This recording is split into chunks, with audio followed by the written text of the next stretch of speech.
Hello guys, welcome to my channel and welcome back to my channel. I'm Nicole Danielle and today we are talking senior year. Senior year homeschooling. It's a game changer. It was for me and my family. It was a blessing. It was beautiful. It was encouraging and heartbreaking all at the same time. So let's just go ahead and jump on into it.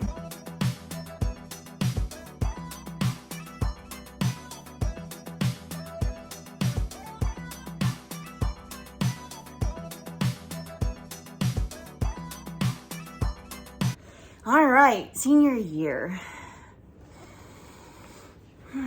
How did it go? It went really well. It was a good year. My son started doing dual enrollment classes the summer after his junior year was over. Did I write them down? I don't know.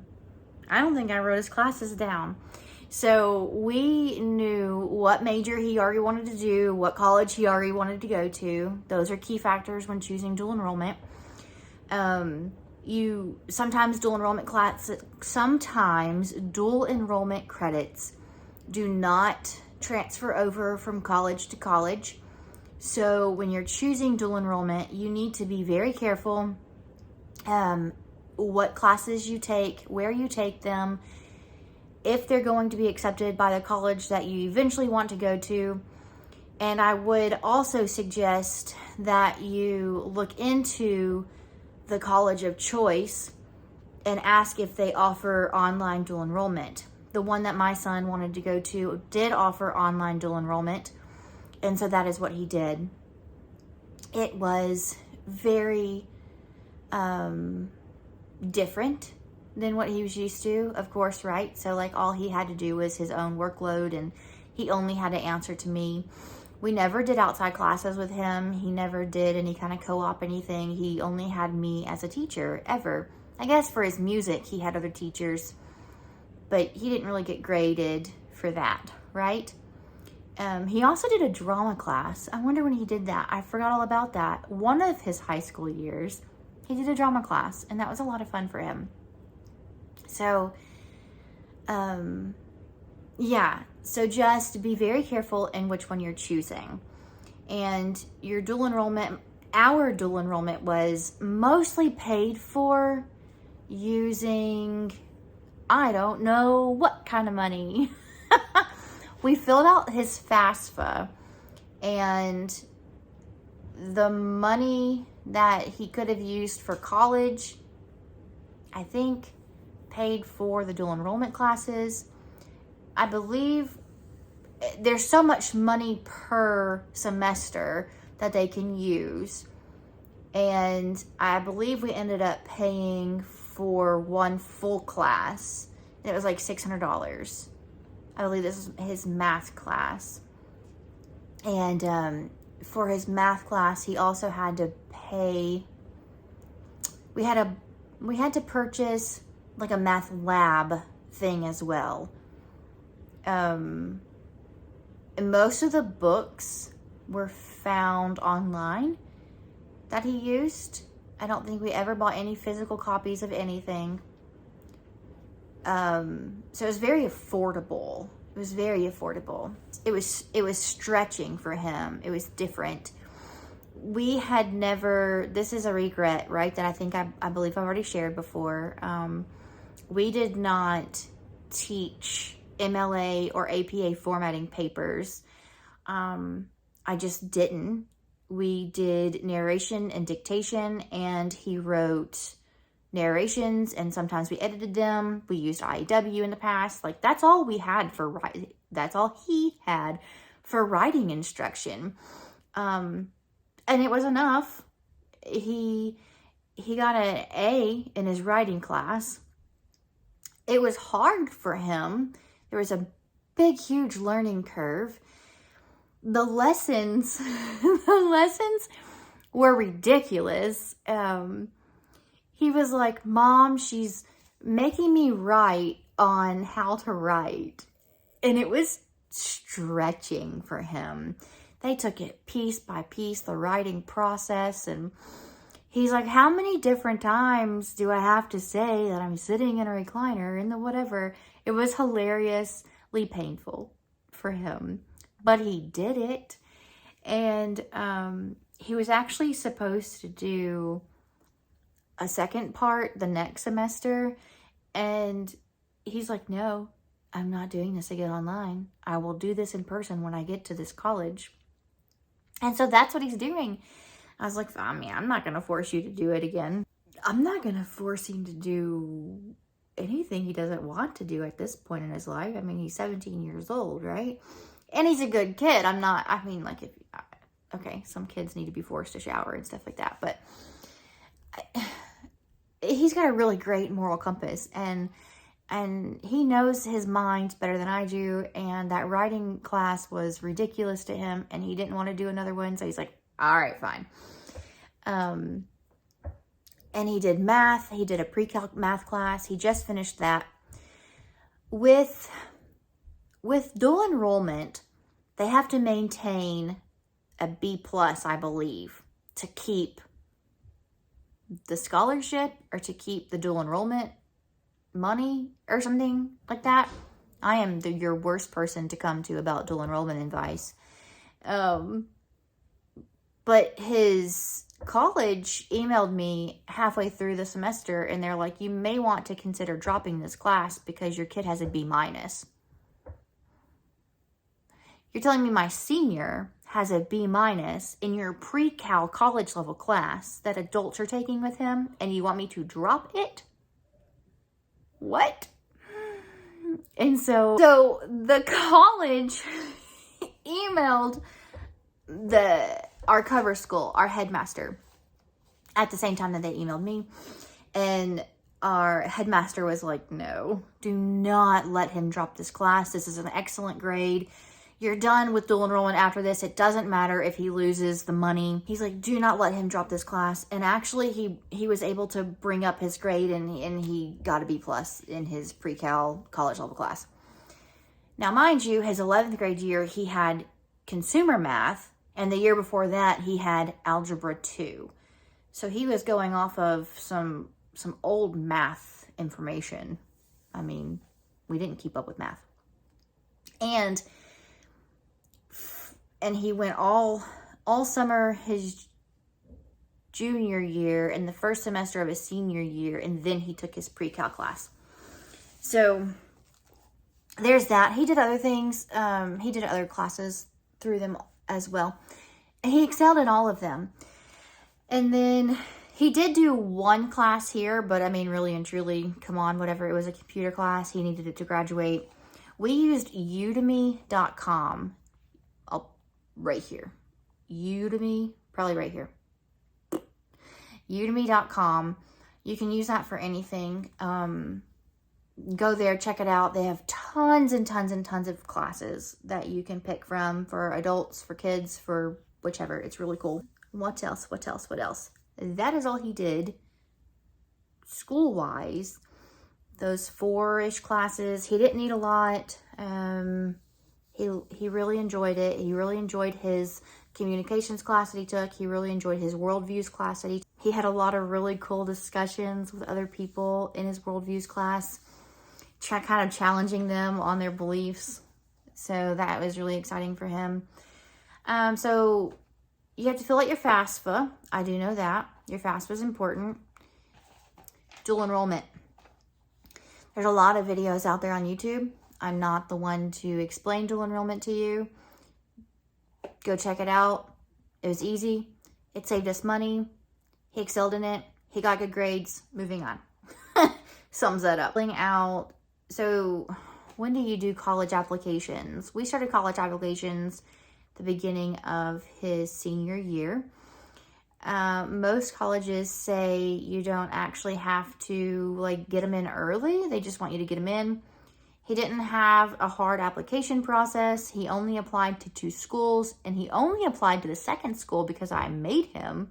That's where the forcing the thing, because you're smarter than them, right? They think they're smart, but you're smarter than them. He's like, why do I have to do this? Well, it's a backup, okay? You need some backup schools. What if you don't actually get into your dream college? I tried really desperately to get him to apply to the state one that's here in town. He didn't. He didn't, and he got accepted to the 2 colleges that he applied for. It was really cool. We got the letters the exact same day. It was a lot of fun. And so pick your college, get your applications in. The importance of deadlines. You guys probably don't all live in Tennessee. In Tennessee, we have this thing. It's a lottery scholarship. It's the Tennessee Promise. And they basically, essentially pay for your child's, all of college. You have to maintain a certain GPA. You have to do service work. You have to attend their 1 meeting per semester. You have to turn in like your service hours and things like that. But it's great, right? And they pay for it. Well, the deadline to get into that and to see if he qualified for that or won it or whatever. I really believe all students in Tennessee can be approved for that as long as their grades are good. The deadline is in November of their senior year. And because our family was going through such a nightmare situation, we let that ball drop.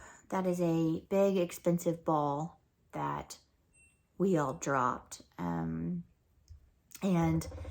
unfortunately, it's not reversible. You can't pick the ball back up.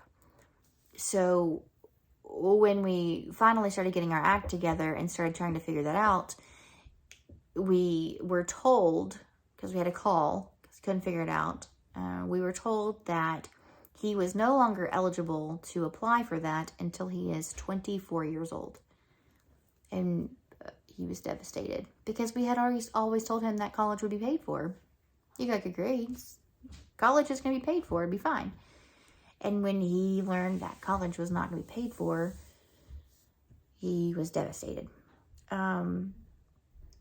So please, I'm begging you right now to learn everything that you possibly can about deadlines in your state. Call the people that are smarter than you. Look it up and write that mess down and put alarms in your phones and don't mess up your child's chances at free money. Is that free money? It is really, because people play the lottery all the time and they just lose their money because, you know, the lottery.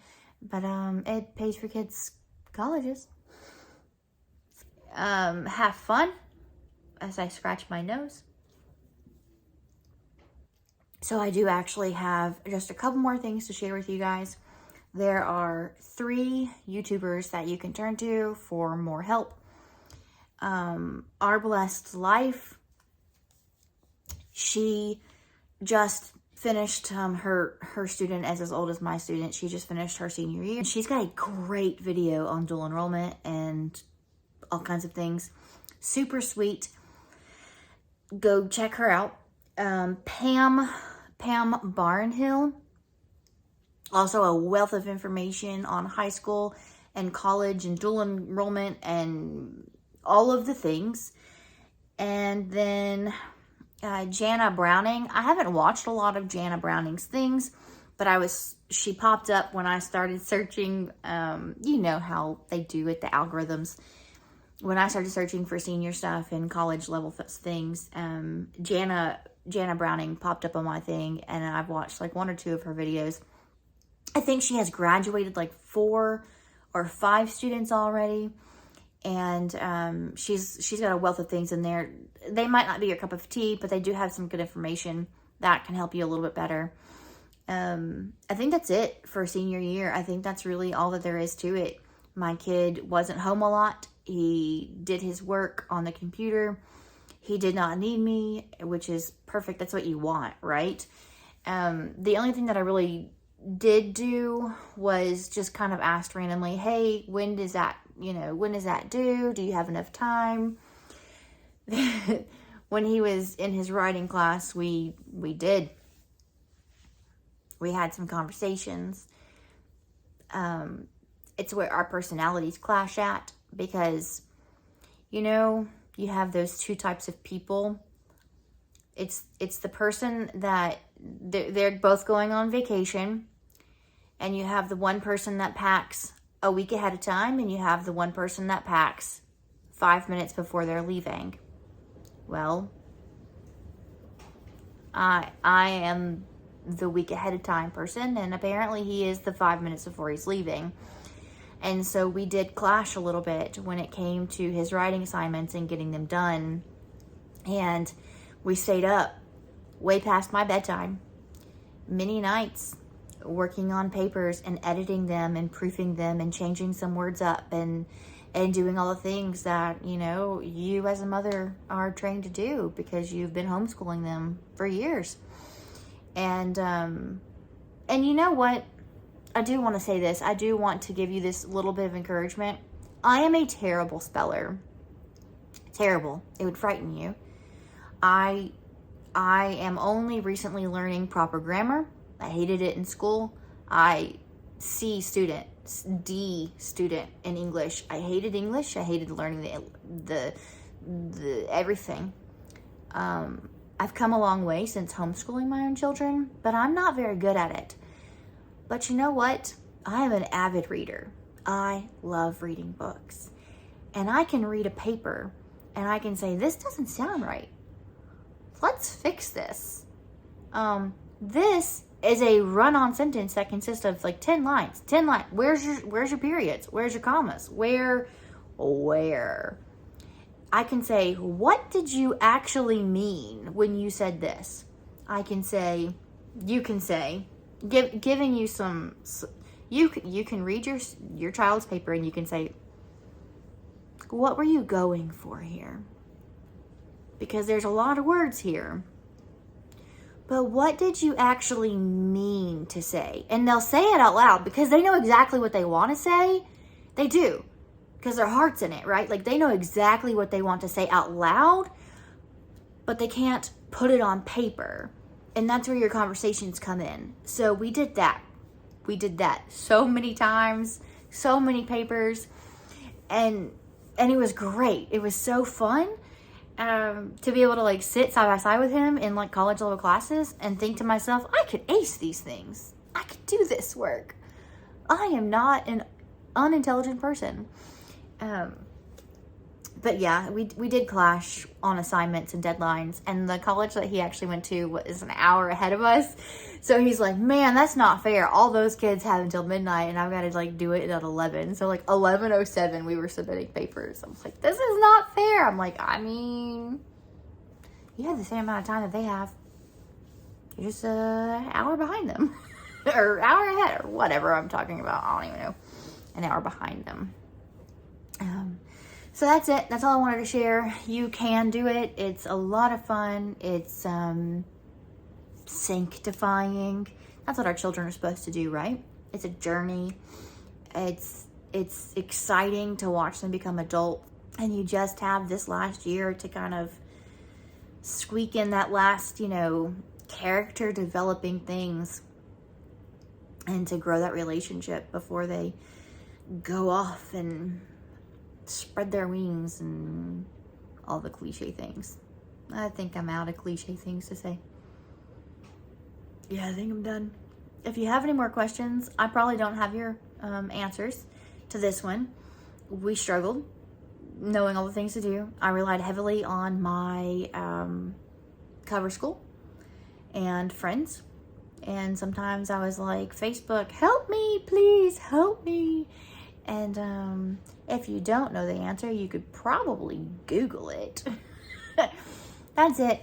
I hope you have a great day. I hope you have an amazing senior year. And yeah, I will see y'all later. Bye.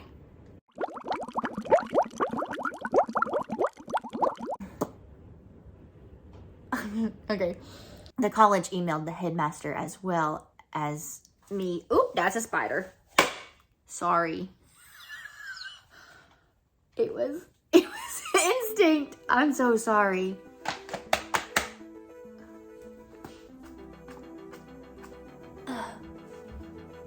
Okay.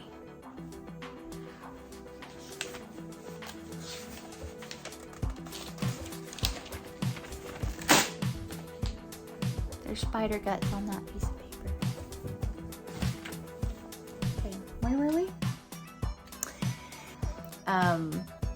Google that. I don't know what I'm talking about.